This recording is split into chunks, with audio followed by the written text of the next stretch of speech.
is watching. But 30 years ago, when Father Francois Ponchot tried to sound the alarm, there were few who would listen. By 1977, the Khmer Rouge had been in power for 2 years. All those who were opposed to the government were killed, and all those who didn't work quite hard enough were killed. Hundreds of thousands had been worked or starved to death. Perhaps a good chunk, a solid half, died from sickness and a lack of health care. Most of Chan Piap's family had been hauled away to prison.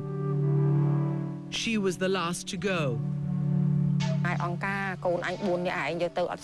When the Khmer Rouge took me, my mother cursed them. You killed 4 of my children. Isn't that enough for you? Now you're taking my last child? I felt so sad for my mother.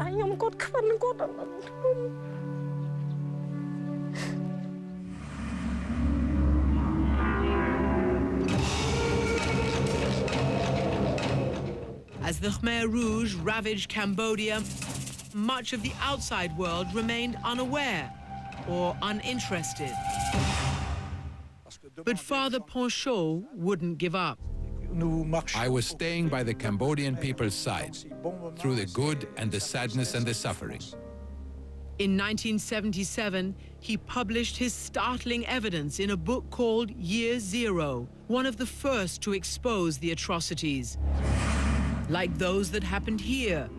In this former high school, 15,000 people were beaten, tortured, and even subjected to waterboarding.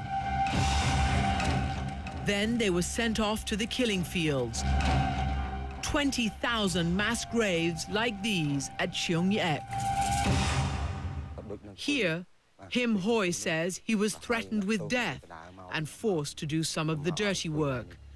I was stunned when he dropped to his knees and showed me just what he had done.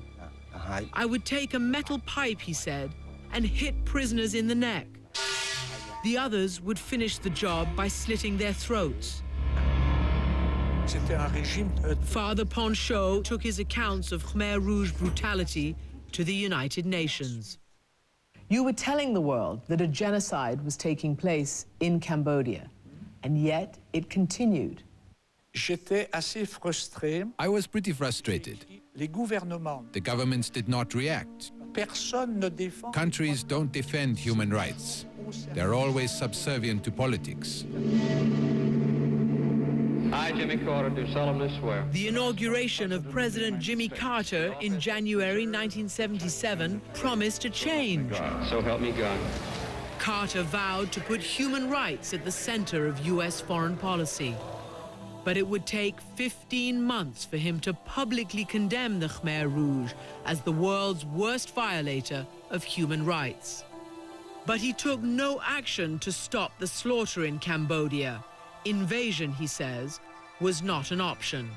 There was a strong nationwide aversion to the United States being a combatant again in this remote part of Asia. Instead, in December 1978, Vietnam invaded Cambodia, fed up after years of cross-border skirmishes. The Vietnamese quickly overthrew the Khmer Rouge, who fled back into the jungle. Now the world could finally see that everything Francois Ponchot had said was true. More than 2 million Cambodians were dead. The scope of the catastrophe quickly became clear, and in the fall of 1979, President Carter responded. We raised $32 million in special funds to alleviate the plight of the Cambodian refugees. But the end of Cambodia's nightmare was the beginning of a diplomatic problem for the United States, one that would test an American president's commitment to human rights. The U.S. faced a tough choice. Who should occupy Cambodia's seat at the United Nations? The Khmer Rouge already held it. Cambodia's new leaders also claimed the seat.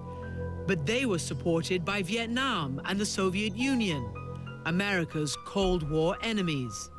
I finally decided that we should maintain the status quo because that was the primary desire of all the surrounding nations. The US and 70 other nations voted for the Khmer Rouge, a genocidal regime that had killed a quarter of its own people.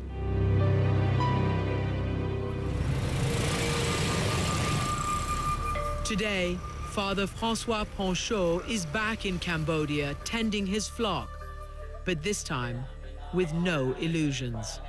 Personne ne défend les droits de l'homme. No one defends human rights. Les gouvernements sont des monstres. Governments are cold beasts looking out for their own interests. When we return, I said we have to do something. what makes a person take a stand even when nobody's listening? I actually witnessed it. I was there.